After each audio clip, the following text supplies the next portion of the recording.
तो जी हम स्टार्ट करते हैं हमारी डिस्कशन। तो हमारा आज पहला मॉक टेस्ट था सर्जरी का, ठीक है। अच्छा, तो क्वेश्चन नंबर 1 था, in blunt abdominal trauma what organ is the most commonly injured, ठीक है।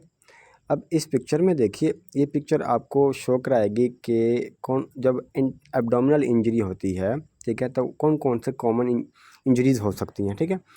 40% इज़ स्प्लीनिक इंजरी, ठीक है। Liver injury is 33% and renal injury is 20% and intestinal injury is 7%, ठीक है। तो मोस्ट कॉमन इंजरी कौन सी हुई? स्प्लीनिक इंजरी, ठीक है। तो इसका आंसर क्या बनेगा? अल्फ़ा विच इज़ स्प्लीन, ठीक है। तो इसमें कोई समझने वाली बात नहीं थी। Question number 2, what does emergency cholecystectomy mean, ठीक है। तो जब हमने बिलियरी डिजीज़ पढ़ी थी, वहाँ पे मैंने आपको डिटेल में पढ़ाया था कि कब आपने इलेक्टिव कोलिसिस्टेक्टमी करनी है, कब आपने अर्जेंट कोलिसिस्टेक्टमी करनी है, ठीक है। तो उस हिसाब से ये सवाल था कि एमरजेंसी कोलिसिस्टेक्टमी कब करनी है। अब वो अल्फ़ा कहता है कि कोलिसिस्टेक्टमी फॉर सिम्टोमेटिक गॉलस्टोन, ठीक है। अगर गॉलस्टोन्स हैं और वो सिम्टोमेटिक हैं, ठीक है, तो ऐसे ये this is not a emergency, ठीक है। गॉलस्टोन्स में हमेशा क्या करते हैं हम? इलेक्टिव कोलिसिस्टेक्टमी करते हैं, तो ये आंसर ठीक नहीं है, ठीक है। दूसरा बनता है cholecystectomy within 48 hours of onset of acute cholecystitis, ठीक है। तो जब हमने एक्यूट कोलिसिस्टाइटिस पढ़ा था, वहाँ पे कैसा होता है, पेशेंट आपके पास आता है sudden onset right upper quadrant pain के साथ आता है, ठीक है। तो दिस इज़ द, वहाँ पे हमने पढ़ा था कि वहाँ पे क्या करते हैं हम? एमरजेंसी कोलिसिस्टेक्टमी करते हैं, ओके। सी था cholecystectomy for complications of acute cholecystitis, ठीक है। एक्यूट कोलिसिस्टाइटिस की कॉम्प्लिकेशन में उसकी क्रॉनिक कोलिसिस्टाइटिस है, ओके, परफोरेशन है, ब्लीडिंग है, ठीक है। तो वो ज़्यादा इतनी कॉम्प्लिकेशंस, मतलब अब एक्यूट कोलिसिस्टाइटिस की एक कॉम्प्लिकेशन तो हुई क्रॉनिक। अब क्रॉनिक कोलिसिस्टाइटिस वाला जो पेशेंट होगा, वो आपके पास जब लैंड करेगा तो वो इंसीडियस ऑनसेट के साथ आएगा, सडन ऑनसेट पेन वगैरह, या सडन ऑनसेट की जो एक्यूट कोलिसिस्टाइटिस के सिम्टम्स हैं वो नहीं लेके आएगा, ठीक है। तो इस तरीके से हमारा जो बीटा ऑप्शन है, cholecystectomy within 48 hours of onset of acute cholecystitis is the correct answer. Question number 3, ये कुछ डिफरेंट था, ठीक है। वो कहता है what is the most common cause of colorectal cancer, ठीक है। हमने कोलोरेक्टल कैंसर पढ़ा था, तो कोलोरेक्टल कैंसर में वो पूछते हैं कि मोस्ट कॉमन कॉज क्या है, ठीक है। तो यहाँ पे उन्होंने कुछ पॉलिप्स बताए हैं, adenomatous polyps, hyperplastic polyps, inflammatory polyps and both A and B, ठीक है। यहाँ पे आपको एक पिक्चर दिख रही है जहाँ पे उन्होंने लिखा हुआ है हाइपर प्लास्टिक पॉलिप, ठीक है। ये बिनाइन सेल्स होते हैं, ठीक है ना, less than 5 millimetre, raised but not pedunculated and it more common in distal colon, ठीक है ना। तो ये hyperplastic polyps are found in colon, ठीक है। तो कॉलोन का कैंसर क्या होता है? Colorectal cancer. तो इस तरीके से इसका ऑप्शन, करेक्ट ऑप्शन था hyperplastic polyps. Coming to the next question, a 49-year-old woman presented in emergency department with high-grade fever and right hypochondriac tenderness. What is most likely diagnosis, ठीक है। अब age factor है और female है, ठीक है। Age factor 49-year-old women है, आई है इमरजेंसी में, किसके साथ? हाई ग्रेड फीवर है। हाई ग्रेड फीवर है तो मतलब क्या है कि उसको कोई तो इन्फ्लेमेशन चल रही है बॉडी में, इन्फेक्शन चल रहा है, एंड राइट हाइपोकॉन्ड्रिक टेंडरनेस है। अब राइट हाइपोकॉन्ड्रिक टेंडरनेस है। अब राइट हाइपरकॉन्ड्रियम के हमने डिफरेंशियल क्या क्या पढ़े थे? कोलिसिस्टाइटिस पढ़ा, कोलिडोकोलिथियासिस पढ़ा, क्रॉनिक कोलिसिस्टाइटिस पढ़ा, कोलिलिथियासिस पढ़ा, कोलेंजाइटिस पढ़ा, ठीक है। अब यहाँ पे उसने क्या बोल दिया? High grade fever. अब हाई ग्रेड फीवर का मतलब है तो कोई तो इन्फेक्शन चल रहा है, लाइक हम कोलिलिथियासिस को रूल आउट कर देंगे, ठीक है, और कोलिडोकोलिथियासिस को रूल आउट कर देंगे, ठीक है। अब फिलहाल यहाँ पे जो ऑप्शन है ना उस पर चलते हैं। वो क्या कह रहा है? पहला ऑप्शन वो कह रहा है एक्यूट पैंक्रियाटाइटिस। अब जो एक्यूट पैंक्रियाटाइटिस का केस जो होता है, वहाँ पे पेन कहाँ पे होता है? एपिगैस्ट्रिक पेन होता है, ठीक है, फीवर होता है, लेकिन हाइपोकॉन्ड्रिक का उसका लेना देना नहीं होता, तो एक्यूट पैंक्रियाटाइटिस निकल जाता है। दूसरी बात वो कहता है रीनल कोलिक की। अब जहाँ पे हाई ग्रेड फीवर है, ठीक है ना, तो रीनल कोलिक में फीवर का कोई लेना देना इतना नहीं होता, तो इसको भी हम निकाल देते हैं। तो तीसरी चीज़ है एक्यूट कोलिसिस्टाइटिस, ठीक है। अब दो चीज़ें रह जाती हैं हमारे पास, एक्यूट कोलिसिस्टाइटिस और कोलेंजाइटिस, दोनों हमारे पास राइट अपर क्वाड्रिक या राइट हाइपोक्वाड्रिक के डिफरेंशियल्स हैं। अब इन दोनों को डिफरेंशिएट कैसे करेंगे, ठीक है। कोलेंजाइटिस में जैसे कि आपको याद होगा हमने चारकोट ट्राइएड पढ़ा था, ठीक है ना, वहाँ पे क्या होता है, जॉन्डिस होती है, पेन होता है और फीवर होता है, ठीक है। तो अगर इसी सिनेरियो को हमने अगर कोलेंजाइटिस बनाना था ना, तो यहाँ पे हम लिख देते थे, यहाँ पे ऑन एग्जामिनेशन जॉन्डिस या येलोनेस नोटेड, तो यही केस क्या बन जाता, कोलेंजाइटिस का, ठीक है। तो ये हमने जॉन्डिस नहीं लिखा था, इसलिए ये क्या बन जाता है, एक एक्यूट कोलिसिस्टाइटिस का केस बन जाता है। ओके, आगे चलते हैं। और कहता है कि 25 ईयर ओल्ड मेल है प्रेजेंटेड टू इमरजेंसी डिपार्टमेंट है with 35% body surface area burn, ठीक है। हमारे पास बर्न सेंटर में आया है, इमरजेंसी डिपार्टमेंट में आया है with 35% burn, his weight is 70 kg, what are fluid requirements in first 8 hour, ठीक है। आपने बर्न में पार्कलैंड फार्मूला पढ़ा था, उसको कैलकुलेट करने का क्या तरीका था, 4 into body surface area percentage into wait, ठीक है। तो यहाँ पे 35% है और वेट उसका कितना है 70, ठीक है ना, और उसको हमने क्या करना है 4 से करना है मल्टीप्लाई, ठीक है। तो जब आप इसको मल्टीप्लाई करेंगे तो अब कोई यहाँ पे है जो कैलकुलेटर ओपन करके हमें बता सकता है कि इसका करेक्ट आंसर कितना बनता है।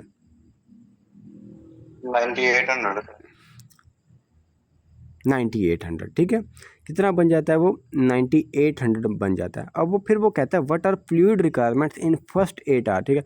इसी तरीके से हमने पढ़ा था कि जैसे हमने वो हमारे टोटल रिक्वायरमेंट्स फ्लूइड की हम निकाल लेते हैं उसकी, ठीक है ना, तो उसका हाफ फ्लूइड हम दे देते हैं फर्स्ट 8 आवर्स में, या जैसे कि यहाँ पे भी आपको स्क्रीन पे भी शो रहा है, एंड द नेक्स्ट हाफ आप नेक्स्ट 16 आवर्स में दे देंगे, ठीक है। तो हमने फर्स्ट 8 आवर्स में फर्स्ट हाफ देना था और वो 9800 का हाफ कितना बनता है 4900 ml, तो correct answer is what 4900 ml। इसी क्वेश्चन को अगर वो कह देता है what are fluid requirements in the next 16 hours, ठीक है, तो फिर क्या बनता, फिर भी 4900 ही ml ही बनता, ठीक है। नेक्स्ट अगर वो पूछ लेता what are total fluid requirements in 24 hour, ठीक है, अगर 24 आवर्स का वो पूछता तो फिर आंसर बनना था 9800 मिलीलीटर। तो इस हवाले से इस क्वेश्चन का करेक्ट आंसर है बीटा विच इज़ 4900 मिलीलीटर। जनाब आगे चलते हैं। 24 ईयर ओल्ड स्टूडेंट है प्रेजेंटेड विद पेनलेस स्वेलिंग, ठीक है, limited to right scrotum, there is no cuff impulse and testes cannot be palpated separately and trans elimination test is positive, ठीक है। ये आपको एक इनगाइनोस्क्रोटल लंप्स का एक हिस्ट्री बता रहा है और उसने अगले एंड पे एक बात करके ही ये सिनेरियो को ख़त्म कर दिया, जो उसने बात किया ट्रांस एलिमिनेशन इज़ पॉजिटिव। तो हमने टेस्टिकुलर टॉर्शन पढ़ा था, हाइड्रोसील पढ़ा था, वेरिकोसील पढ़ा था, तो किसी में भी हमने ये नहीं थे पढ़ा कि ट्रांस एलिमिनेशन किस में पॉजिटिव होती है, पॉजिटिव होती है सिर्फ और सिर्फ हाइड्रोसील में। तो इसका पॉसिबल डायग्नोसिस क्या बन जाता है, hydrocele which is D option. Okay, कोई मसला यहाँ तक नहीं है, आगे चलते हैं। आगे कहता है 35 ईयर ओल्ड वूमेन है experience sudden onset severe abdominal pain in right upper quadrant. अब राइट अपर क्वाड्रेंट का उसने जिक्र कर दिया तो हम हमेशा अपने जहन में क्या करेंगे, राइट अपर क्वाड्रेंट पेन के डिफरेंशियल जहन में लेके आ जाएंगे, ठीक है। अब pain is radiating to her back and right shoulder, ठीक हो गया, and what is likely diagnosis, ठीक है। अब राइट अपर क्वाड्रेंट का पेन है और वो क्या बैक और right shoulder, tip of right shoulder पे भी रेडिएट कर रहा है, तो ये क्या बना, एक्यूट कोलिसिस्टाइटिस का केस बना, ठीक है। असेंडिंग कोलेंजाइटिस हमने इसी केस को हमने पीछे भी रिवाइज किया था कि असेंडिंग कोलेंजाइटिस के लिए क्या होगा, पेन फीवर होगा, ठीक है, जॉन्डिस होगी और राइट अपर क्वाड्रेंट पेन होगा, ठीक है। इसको बिलरी कोलिक क्यों नहीं बोला, बिलरी को अगर इसी केस को अगर बिलरी कोलिक बनाना हो तो कैसे बनाएंगे, ठीक है। 35 year old women experience sudden onset severe bilateral या unilateral flank pain, flank pain की वो कंप्लेन करेगी, ठीक है, और pain is radiating to groin area, ठीक हो गया।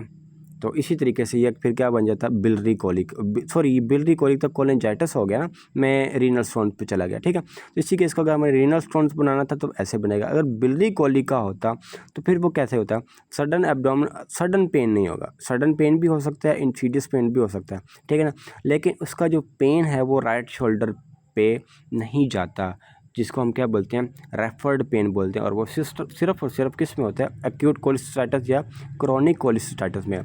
क्योंकि अब इसमें क्या हुआ है, पेशेंट को sudden onset severe abdominal pain हुआ है, तो ये चला जाता है एक्यूट केस की तरफ, ठीक है। अगर वो आता है इंसीडियस पेन सेट की तरफ, ठीक है ना, फिर हम इसकी तरफ जा सकते थे क्रॉनिक कोलिसिस्टाइटिस, ठीक है। सडन ऑनसेट है तो this is the acute case, okay. तो correct answer will be acute cholecystitis. आगे चलते हैं। आगे जनाब कहते हैं कि 4-year-old boy experiences sudden severe pain in scrotum, scrotum में बच्चे को पेन है severe sudden. On examination right side of scrotum appears red, swollen and very tender, and the testes is positioned slightly higher in scrotum. What is likely diagnosis, ठीक है।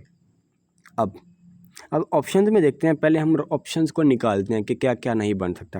अब पहला option बताया उसने एपिडिडमाइटिस, दूसरा उसने बताया टॉर्शन, आगे उसने बताया टेस्टिकुलर ट्यूमर। एक तो अब बच्चा है, अब बच्चे में इतना ज़्यादा मतलब मोस्ट कॉमन नहीं है ट्यूमर, ठीक है ना, तो ट्यूमर की यहाँ पे ज़्यादा करेक्टरिस्टिक्स भी नहीं है, तो इसको निकाल फेंकेंगे।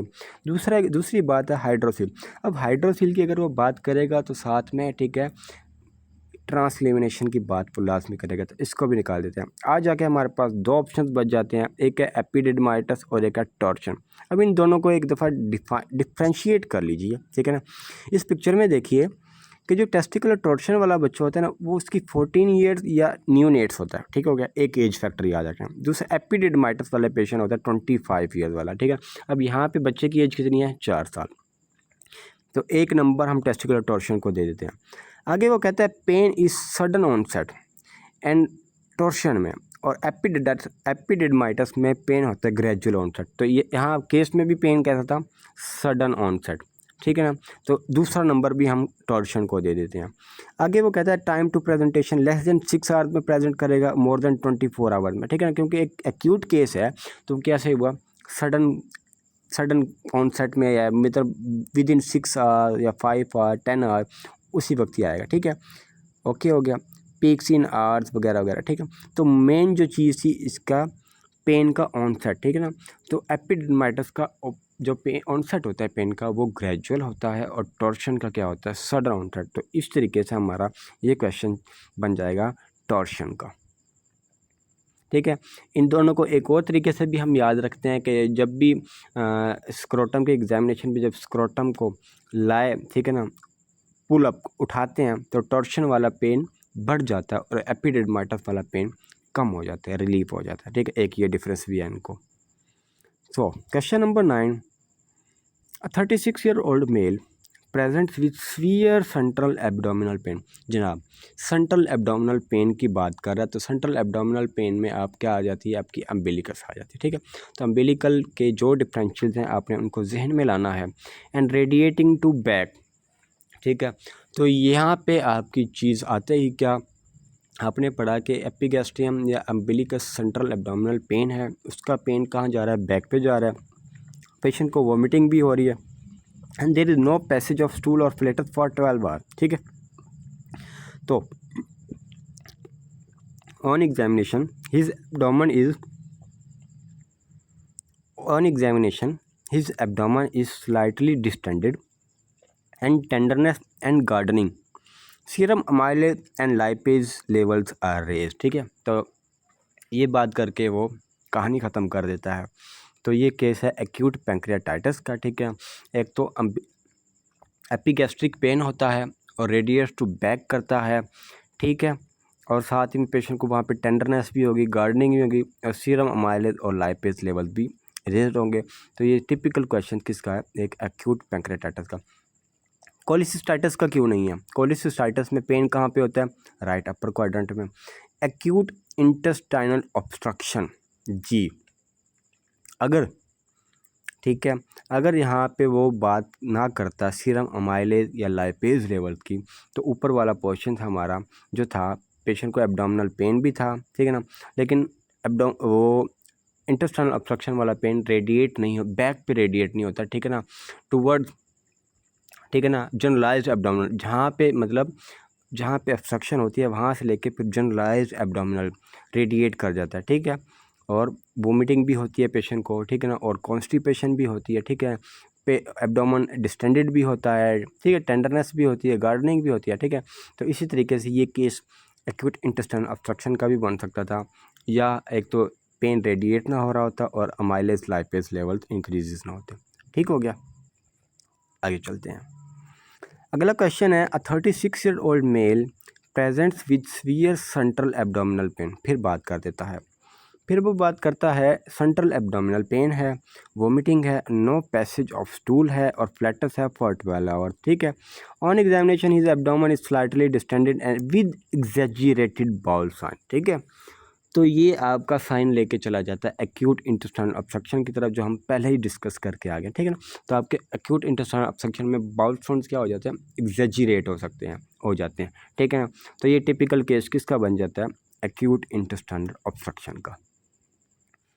Next question, a 63-year-old female presents with severe abdominal pen. Abdominal pain है, रिजिडिटी है, गार्डनिंग है एंड रीबाउंड टेंडरनेस है, ठीक है। अब फीमेल है, अब वो कह रहा है कि एब्डोमिनल पेन है, लेकिन अब उसने क्वाड्रेंट या मेंशन नहीं किया, अपर है, लोअर है, मिडल है, कहाँ पे है, ठीक है। एक तो पेन है, रिजिडिटी भी है, गार्डनिंग भी है, रीबाउंड टेंडरनेस भी है, ठीक हो गया। After initial fluid resuscitation what diagnostic study should be perform, ठीक है। क्योंकि एक फीमेल है, ठीक है ना, अगर हम चले जाते हैं इसको लेकर राइट अपर क्वाड्रेंट में, ठीक है, राइट अपर क्वाड्रेंट में आ जाएं या नीचे आ जाएं, या आप आ जाएं नीचे आ जाएं, किसी भी क्वाड्रेंट में आ जाएं, ठीक है। तो वो कहता है उसको पेन था, पेशेंट हमारे पास आई, एब्डोमिनल पेन था, ठीक है, रिजिडिटी भी थी, गार्डनिंग भी थी, रीबाउंड टेंडरनेस भी थी, उसको हमने फ्लूइड रिससिटेशन दे दी। अब वो कह रहा है what diagnostic study should be performed next, ठीक है। अब नेक्स्ट में एक है upright chest x-ray, CT abdomen, abdominal ultrasound and the barium swallow, ठीक है। तो आप लोगों ने क्या आंसर लगाया इसका, दिस इज इंटरेस्टेड क्वेश्चन। आप सर अल्ट्रासाउंड करवाएंगे। अच्छा, कोई और बताए।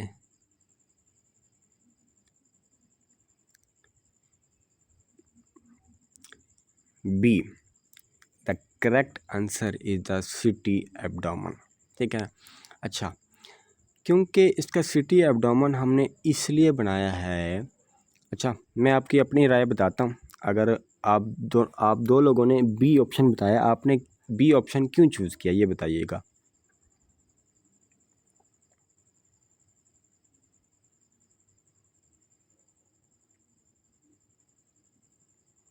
माइक ओपन कर लें, बोल लें। रिजिडिटी और बाउंड टेंडरनेस की वजह से, क्योंकि central abdominal severe abdominal pain है। अल्ट्रासाउंड क्यों नहीं करेंगे। अच्छा सवाल है ये भी। हमने रूल ऑफ एक्सक्लूजन अप्लाई करना है ना यहाँ पे, हम अल्ट्रासाउंड यहाँ पे क्यों नहीं कर रहे।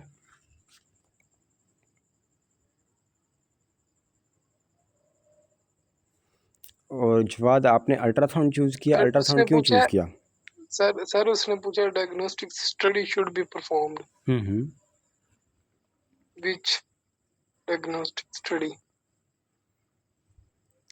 तो सर सिटी में यहाँ से तेरा हमारा मतलब वो आपने चूज़ बंदा करना है, वो ऑप्शन चूज़ करना है जो आपका डायग्नोसिस बना दे, ठीक है ना। मतलब एंड पॉइंट आपका वही है।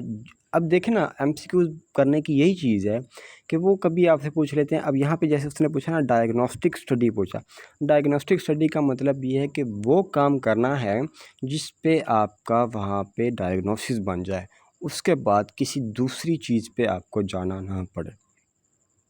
समझ लगी। ये इस तरह क्वेश्चन में मैं बड़ा कंफ्यूज होता हूँ, ठीक है ना। क्योंकि तो इसमें यही चीज़ें हैं अब कि भी आप देखें ना, करवाते अब हैं वो और अगर वो पूछा, सिटी दोनों। अगर इसी क्वेश्चन में वो पूछता ना, what should be the next investigation, simple question करता, तब हम अल्ट्रासाउंड को चूज़ कर सकते थे, ठीक है, और करना भी चाहिए था नेक्स्ट इन्वेस्टिगेशन, क्योंकि हम स्लोली जाएंगे, ठीक है ना। पेशेंट हमारे पास आएगा, ठीक है ना, इमरजेंसी में, तो पहले हम, क्योंकि एब्डोमिनल पेन के साथ, टेंडरनेस के साथ आएगा, हम काफ़ी चीज़ें सस्पेक्ट कर सकते हैं ऐसे पेशेंट में, तो हम उसको पहले भेज देंगे, भाई जाओ अल्ट्रासाउंड करवा के आओ। ऐसा तो नहीं करेंगे कि जाओ भाई सीधा जाओ सीटी स्कैन करवा के आओ। तो इस एमसीक्यू में जनाब ने पूछा है what should be the diagnostic study, और डायग्नोस्टिक स्टडी का मतलब ये है कि लास्ट ऑप्शन जो आपने लास्ट स्टेप करना है ना, और लास्ट स्टेप हम किस पे जाएंगे, सीटी स्कैन पे, सीटी एब्डोमेन पे, ठीक है। तो इस तरीके से है। तो ये जो अब देखें ना, अब ये जैसे यहाँ पे पूछा हुआ है डायग्नोस्टिक स्टडी, ठीक है ना, अगर ऑप्शन में पूछता है कोई भी, हम जब ट्रीटमेंट, जैसे हम आगे एमसीक्यूज प्रैक्टिस करेंगे, वो कहता है कि हमने इसको ये दिया, ये ड्रग दिया, और इस पे काम नहीं चल रहा, what should be the next, तो फर्स्ट लाइन सेकंड लाइन, ठीक है। अगर वो कह देता है what should be the definitive management, definitive management का मतलब ये है कि वो मैनेजमेंट करें जिससे वो डिज़ीज़ पूरी की पूरी क्योर हो जाए, मतलब उसका ट्रीटमेंट हो जाए, ठीक है। अब जैसे कि फ़र्ज़ कर लें आप एमआई को चूज़ करें, एमआई वाला जो पेशेंट आपके पास आता है, आप सबसे पहले उसको क्या करते हो, अगर आपको याद होगा मोना 2, ठीक है ना, मोना एम फॉर मॉर्फिन देते हैं, ओ फॉर ऑक्सीजन, नाइट्रोग्लिसरीन, ठीक है ना, पर ओ बैटमैन ठीक है, ओ फॉर ऑक्सीजन, ठीक है। अब ये हम इनिशियल उसको पेशेंट को रिससिटेट करते हैं, ठीक है। अगर वो पूछ लेता है ना what is the definitive management for MI, ठीक है, तो हम डेफिनेटिव मैनेजमेंट पे जाएंगे ना, ये साथ में हम ये चूज़ नहीं करेंगे, ऑक्सीजन नहीं चूज़ करेंगे, एंटीकोगुलेंट चूज़ नहीं करेंगे, एंटीप्लेटलेट्स चूज़ नहीं करेंगे, तो हम चूज़ करेंगे क्या, पी, एफ के क्या, पीसीआई, परक्यूटेनियस करोनरी इंटरवेंशन, जो एमआई में हम करते हैं, ठीक हो गया।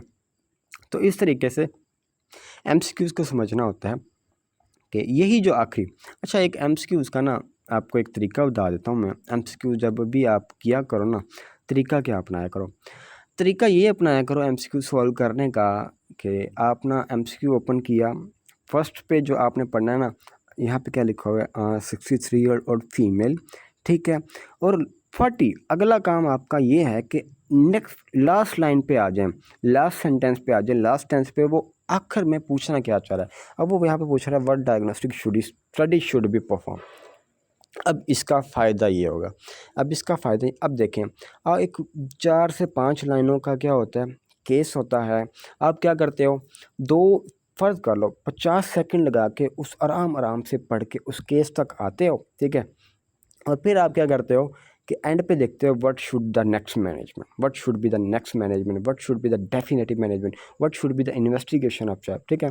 और आपने पता कर लिया कि यार ये इसमें इन्वेस्टिगेशन ऑफ चॉइस पूछ रहा है, ट्रीटमेंट पूछ रहा है, और फिर आप दोबारा जंप ऊपर कर जाओगे, जंप अप कर जाओगे, केस में दोबारा इंटर होगे कि यार मैंने यहाँ पे इन्वेस्टिगेशंस कहाँ पे पढ़ी थी, यार यहाँ से मैनेजमेंट का पूछा था, यार यहाँ मैंने ड्रग्स कहाँ पढ़ी थी, यार यहाँ पे इसने क्लिनिकल फीचर्स का पूछा, मैंने ऊपर क्लिनिकल फीचर क्या पढ़ी थी, तो आप जंप अप कर जाते हो। तो जब आप फर्स्ट केस में पढ़ते हो 63 ईयर और female, what should be the diagnostic study, ठीक है। अब आप केस पढ़ना शुरू करो।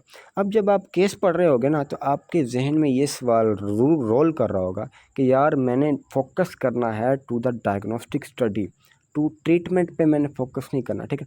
जहाँ पे आपका केस पढ़ रहे होगे दरमियान में डायग्नोस्टिक स्टडीज़ के बारे में, इमेजिंग्स के बारे में आएगा, तो आपका वहाँ उस एरिया पे फोकस ज़्यादा रहेगा, ठीक है ना। आप कहोगे हाँ ये चीज़, इस चीज़ के हवाले से मुझसे सवाल पूछा गया, तो मैंने इस चीज़ पे ज़्यादा फोकस करना है, तो क्लिनिकल फीचर्स पे मैंने ज़्यादा फोकस नहीं करना, ठीक है।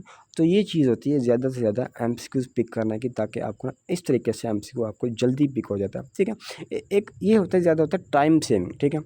अब आप जी, होता गया, अब आपने पढ़ा है और एंड तक आ गए हो, ढीले ढीले पढ़ के आए हो, लास्ट पे आपने देखा कि यार ये तो इन्वेस्टिगेशन पूछा है, फिर आप ऊपर जाओगे, इन्वेस्टिगेशन ढूंढोगे, ये करोगे वो करोगे, तो टाइम तो आया होगा। ठीक है, तो एक ये तरीका अपनाना है आपने, पहले MCQ का स्टार्ट में पढ़ें, फिर एंड पे आ जाएं कि वो पूछ क्या रहा है। ठीक हो गया। अगला क्वेश्चन कहता है 46 year old man with history of GERD की हिस्ट्री है पेशेंट को shows N irregular ulcerated area in lower third of his oesophagus on barium study, what is likely diagnosis. ठीक है, तो जनाब अब ये हमारे पास हमें लेके जा रहा है to oesophageal cancer. Oesophageal cancer की बात कर रहा है लोअर थर्ड पे, और लोअर थर्ड का कैंसर कौन सा होता है? Adenocarcinoma. Upper and middle third, upper and middle 1/3 का कौन सा होता है? 2/3 का क्या होता है? स्केमस सेल कार्सिनोमा। ठीक है, तो अपर 2/3 का क्या हो गया? स्केमस। लोअर 1/3 का क्या हो गया? अडीनो। तो इसमें वो वही सवाल पूछ रहा था। Correct answer is Charlie, C. अगला सवाल कहता है कि in a patients with presenting with appendicitis, एक अपेंडिसाइटिस का पेशेंट है, वो कहता है maximal tenderness is typically found over which of the following area. ठीक है, तो यहाँ पे आपको वो पूछ रहा है पॉइंटिंग साइन के बारे में। ठीक है, तो वो कह रहा है कि मैक्सिमल टेंडरनेस वो है किस एरिया पे होनी चाहिए। अल्फा ऑप्शन कहता है इनगाइनल रीजन। अब अपेंडिसाइटिस का इनगाइनल रीजन से कोई लेना देना है, इसको निकाल फेंकें। इमीडिएट अबव अम्बिलिकस, इसको कंसीडर कर लें। अगला कहता है at point between outer 1/3 and inner 2/3 of line joining anterior spheric iliac spine and umbilicus, and at point between outer 2/3 and inner 1/3 of the line joining anterior spheric iliac spine and umbilicus। ठीक है, यहाँ पे वो आपसे पूछ रहा है McBurney point की लोकेशन का। ठीक है ना, अब मैकबर्नी पॉइंट की लोकेशन आपने याद रखें। यहाँ पे देखिए एंटीरियर स्पीडिक इलिक स्पाइन 1/3 और मतलब लेटरल 1/3 और मीडियल 2/3 है। ठीक है ना, तो मतलब इसमें क्या पूछ रहा है? आउटर 1/3 एंड इनर 2/3, जो चार्ली ऑप्शन है वो आपका करेक्ट ऑप्शन है। ठीक है ना, एक हमने मतलब क्या है, एक हमने पॉइंट ड्रा की, लाइन ड्रा की from umbilicus to anterior superior iliac spine तक। ठीक है, तो वहाँ पे क्या हुआ, जो मैकबर्नी पॉइंट है वो पूछ रहा है। ठीक है, तो लेटरल 1/3 एंड मीडियल 2/3 या आउटर 1/3 और इनर 2/3 के बारे में वो आपसे पूछ रहा है। ठीक है, तो इस तरीके से इसका जवाब बन जाता है सी। ठीक है, उम्मीद है आपने ये क्वेश्चन ठीक किया होगा। Question number 14, which of the following is not a parameter to assess the severity of acute pancreatitis in Ranson criteria. ठीक है, अब ये रैनसन क्राइटेरिया है, आपने इसको अच्छे से पढ़ना। ठीक है, तो वो इस सवाल में क्या कह रहा है कि आपने एक्यूट पैंक्रियाटाइटिस की सीवियरिटी को असेस करने के लिए रैनसन क्राइटेरिया पढ़ना है, और वो कह रहा है कि इन ऑप्शन में से कौन सा पैरामीटर रैनसन क्राइटेरिया में नहीं आता। तो रैनसन क्राइटेरिया में ये देखिए यहाँ पे एज आ रही है, TLC आ रहा है, LDH आ रहा है, AST आ रहा है, रैंडम ब्लड शुगर आ रही है। ठीक है ना, बन आ रहा है, कैल्शियम आ रहा है। ठीक है, तो यहाँ पे अगर देखें वाइट सेल काउंट आपका मौजूद है, TLC। सीरम अमाइलेज नहीं पढ़ा, सीरम कैल्शियम आपने पढ़ा है, ब्लड यूरिया बन पढ़ा है। ठीक है, तो serum amylase is not a parameter in Ranson criteria. The correct answer is B. आगे कहता है कि a patient was diagnosed of inguinal hernia. Inguinal hernia के साथ पेशेंट डायग्नोज हुआ था। Which of the following is not a complication of inguinal hernia. ठीक है, हमने इनगॉइनल हर्निया की कम्प्लिकेशंस पढ़ी थी, स्ट्रैंगुलेशंस, ठीक है, स्मॉल बाउल ऑब्स्ट्रक्शन, इन्फ्लेमेशन भी करवाती है। तो यहाँ पे ब्लीडिंग नहीं होती। Bleeding is not a complication of inguinal hernia. ठीक है, तो ये याद रखने वाली बात है, bleeding is not complication of inguinal hernia. The correct answer is C. Question number 16, simple, the most common location of appendix. आप सब ने ये अच्छे से परफॉर्म किया होगा, लिखा होगा, and the retrocaecal 74% is retrocaecal. उसके बाद क्या आती है? पेल्विक। ठीक है, तो most common location of appendix क्या हुई? Retrocaecal. Correct answer is delta. Next question easy, 24 year old male था, comes with right lower quadrant pain, ठीक है ना। राइट लोअर क्वाड्रेंट पेन का मतलब क्या है, राइट इलियक फोसा पेन है पेशेंट को, एंड पॉजिटिव रीबाउंड टेंडरनेस है, and which of the following is the most appropriate investigation जनाब, ठीक है। तो अब देखें इन एक अपेंडिसाइटिस का उन्होंने केस दिया और वो पूछ रहे हैं कि मोस्ट अप्रोप्रिएट इन्वेस्टिगेशन क्या है। तो जब हमने अपेंडिसाइटिस पढ़ी थी तो मैंने आपको बताया था what was the surest investigation, सीटी, ठीक है, सीटी एब्डोमेन। अच्छा, यहीं पे अगर कोई फीमेल होती तो हमारा सारा सिनेरियो चेंज हो जाता, किसकी तरफ चला जाता, अल्ट्रासाउंड की तरफ। इसी सिनेरियो में बच्चा होता तो हमारा आंसर क्या बन जाता, अल्ट्रासाउंड में। तो एज जेंडर, ठीक है ना, वो डिफ्रेंशिएट होती है, ठीक है ना। तो यहाँ पे मेल था तो आपने सिटी की तरफ जाना, फीमेल होती तो अल्ट्रासाउंड की तरफ जाते, बच्चा होता तो अल्ट्रासाउंड की तरफ जाते। ओके, तो वहाँ पे ये इन्वेस्टिगेशन पूछ रहा था आपकी अपेंडिसाइटिस की। अगला क्वेश्चन है, case of pregnant female of 16 weeks developed lower right sided abdominal pain. Lower right sided abdominal pain का मतलब क्या है, राइट इलिक फोसा पेन है। मोस्ट कॉमन कॉज, ठीक है ना। अब मोस्ट कॉमन कॉज है प्रेग्नेंट फीमेल में गैस्ट्राइटिस तो होगी नहीं, पैंक्रेटाइटिस एपिगैस्ट्रिक होती है, कोलिसिस्टाइटिस राइट अपर क्वाड्रेंट होती है, और मोस्ट कॉमन क्या है, अपेंडिसाइटिस। प्रेग्नेंट फीमेल में क्या होगा, अपेंडिसाइटिस। जैसे उसने पहले बता भी दिया राइट लोअर है, ठीक है ना। तो बाकी जो ऊपर वाले हमने 3 ऑप्शन पढ़े वो राइट लोअर में आते ही नहीं हैं। Next option, patient with appendicitis during surgery the surgeon didn't find appendix. Appendix कर रहा था, उसको अपेंडिक्स नहीं मिली, तो अपेंडिक्स ढूंढने का तरीका क्या है, and which is follow Taenia coli. This is simple. अगला क्वेश्चन डबल हो गया, तो इसका भी क्या है, चार्ली ऑप्शन, ठीक है। तो मीटिंग ख़त्म होने वाली है, तो इंशाल्लाह मैं आपको नेक्स्ट लिंक शेयर करूँगा। तो नेक्स्ट क्वेश्चन हम नेक्स्ट मीटिंग में कंटिन्यू करेंगे। तो इस 20 क्वेश्चन में से सारे किसी के ठीक हुए?